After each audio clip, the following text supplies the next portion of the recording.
Yapon raqamli universitetidan 1 million so'm yutish uchun Judo 703 promokodni kiriting. Birinchi raqamli valyuta kurslari kanaliga xush kelibsiz. Bugun 11-iyun 2026-yil sanasida O'zbek so'mining valyuta kurslari bilan tanishib chiqamiz. AQSh dollari 18 so'm 81 tiyinga oshdi.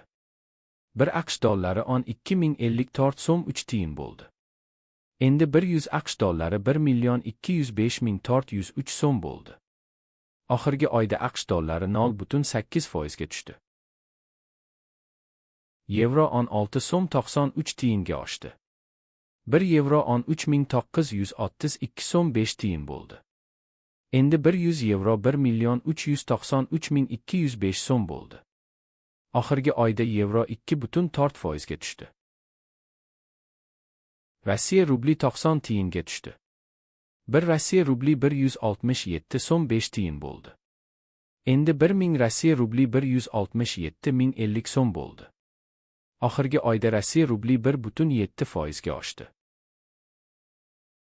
AQSh dollarining Rossiya rubliga nisbatan kursi 50 kopeykaga oshdi. 1 AQSh dollari 72 Rossiya rubli 16 kopeyka bo'ldi.